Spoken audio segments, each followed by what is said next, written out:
Bonjour à tous, c'est le Killer qui vous parle pour une vidéo un peu spéciale car en effet aujourd'hui ce sera une vidéo étagère du moment. Donc le type de vidéo dans lequel je vous montre mon étagère tout droit provenue d'IKEA, donc la petite Billy comme on aime à l'appeler, et donc une petite Billy qui est occupée par mes dernières acquisitions Lego généralement. Et donc forcément comme là nous sommes début 2020, ça veut dire la nouvelle vague de Lego, nouvelle vague de Lego Ninjago, et donc forcément mon étagère Billy contient toute la première vague Lego Ninjago 2020, comme vous pouvez le voir ici.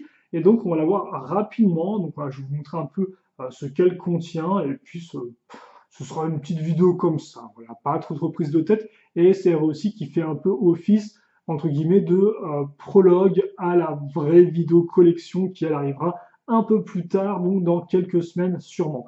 Mais donc, en attendant, on va pouvoir voir ensemble à nouveau toute cette première vague 2020, alors sauf deux modèles promotionnels, bien évidemment, mais sinon, elle est toute là. Et donc, on va commencer avec enfin, en fait, descendre un peu. Tiens, oui, j'ai envie de descendre. On va commencer par la toute fin. Ce sera plus simple, comme ça, et plus rigolo, je trouve. Donc, avec, justement, la toute fin, un retour dans le temps, donc la partie Legacy de la vague, donc les vieux modèles refait au goût du jour. Donc justement, dans cette première vague, on a eu 4 modèles Legacy. Donc le premier, c'est le Thunder Rider, que vous pouvez voir en version combinée à ce niveau-là. Il faut qu'il prenne un peu moins de place.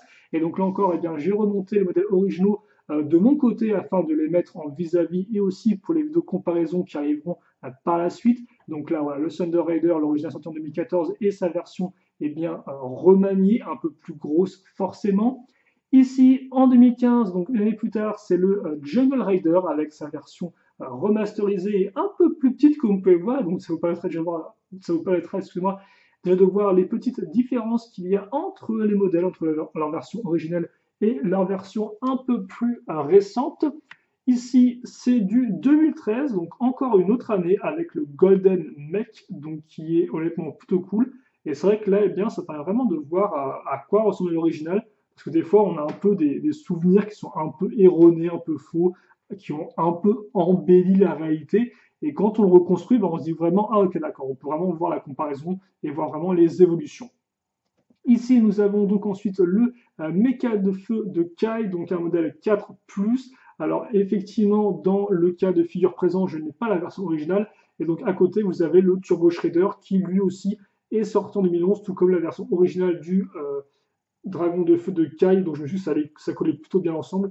Et je crois que je viens de faire un gros pâté en croûte. Voilà, donc on va remettre la mise au point correctement. Voilà, le Turbo Shredder, qu'il fallait que je redémonte et que je mette dans une boîte, mais bon, j'ai eu un peu la flemme et j'aime bien le véhicule, donc je me suis dit, bah écoutez quoi, il va rester ici, et donc il est resté là et il accompagne le petit dragon de feu. Et donc ça, c'est la vague Legacy. On va en passer à la vague, à la seconde partie de la vague, qui elle est consacrée à du contenu 100% original, la saison 12, donc Prime Empire, hein, le fameux jeu vidéo dans lequel se rendent les ninjas pour voir où ont disparu les fameux joueurs. Et donc la première étagère est principalement consacrée aux ninjas et à leurs alliés, avec les différents véhicules des ninjas que j'ai pu placer. Donc le petit bolide de Cole, là encore comme dragon, standard 4+, donc ce qui veut dire standard pour les plus jeunes, donc avec des grosses pièces beaucoup plus simples. Ensuite, on aborde la vague traditionnelle avec les véhicules de Jay et Lloyd. Notre set, effectivement, entre guillemets, un peu double véhicule de cette vague-là à 30 €. Et ici, vous avez effectivement la voiture, le bolide des ninjas, donc piloté par l'énigmatique Scott. Donc là, c'est en mode véhicule normal, il peut aussi voler, hein. Encore un véhicule assez grand qui nous donnait un peu de mal à le caser, tout comme le prochain véhicule qui est ici, à savoir donc la version jet du Mecha Jet de Kai. Alors c'est vrai que de base j'aurais aimé là en mode mecha et le mettre avec les autres véhicules de Ninja, mais hélas je ne l'ai pas fait parce qu'il faut aussi que je garde le modèle du jet monté pour des facilités de vidéo. Bref, peu importe, voilà, ce n'est pas très important. Donc ce qui fait que sur cette étagère-là, vous aurez certes le Mecha Jet de Kai, mais vous aurez aussi donc le marché des joueurs avec sa petite panoplie de figurines, ma foi, toutes aussi intéressantes les unes que les autres. Et de l'autre, on aura encore plus de figurines avec nos 3 pods arcade, donc avec Kyle, Lloyd et Jay, donc tous ceux en version avatar devant leur version digitale, voilà, donc c'est plutôt propre, mais c'est vrai que c'est une étagère un peu vide, contrairement à la suivante et la dernière, effectivement, là c'est le boss final entre guillemets, c'est donc le temple de l'Empire, de la folie de l'Empire, et donc sur les côtés vous avez les deux dragons de cette vague-là, donc le cyberdragon de Jay d'un côté, et de l'autre, eh bien, c'est le dragon de l'Empire, car en effet, je me suis dit, honnêtement, un combat final contre le boss final, à d'autres dragons au-dessus d'une tour malfaisante, qu'est-ce qu'il y a de mieux? Eh bien, je ne sais pas.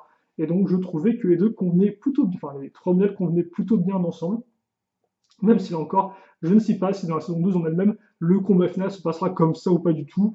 Mais en tout cas, j'aime à imaginer que ça pourrait se passer comme ça et que ce serait plutôt cool. Et ça rappellerait même un peu le combat qu'on avait eu dans la saison 7 au-dessus des ruines du monastère avec le dragon de fusion contre le fléau d'acier. Mais voilà en tout cas pour ce modèle-là, d'ailleurs c'est peut-être parmi mes modèles préférés qu'il y a sur cette étagère-là. En tout cas, j'aime beaucoup le temple de la folie de l'Empire.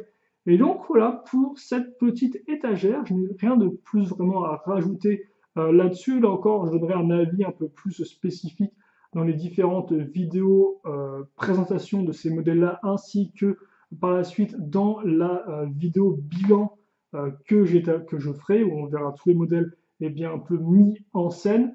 Mais pour l'instant, effectivement, on va juste s'arrêter tranquillement là-dessus. Et donc, j'espère que vous avez apprécié cette petite vidéo. N'hésitez pas à vous n'hésitez pas vous à me dire quel est votre modèle préféré dans cette vague-là, vos modèles préférés, si on en avez plusieurs, bien évidemment. Donc, des fois, c'est un peu compliqué de n'en choisir qu'un. En tout cas, moi, c'est souvent le cas. Et donc, eh bien, voilà pour ça. Donc, on se quitte là-dessus. J'espère que vous avez apprécié cette vidéo. Et puis, bah, écoutez, on se donne rendez-vous très prochainement pour de nouvelles vidéos. En attendant, passez une bonne journée, une bonne soirée, une bonne tout ce que vous voulez. Et à la prochaine. Salut à tous et à toutes.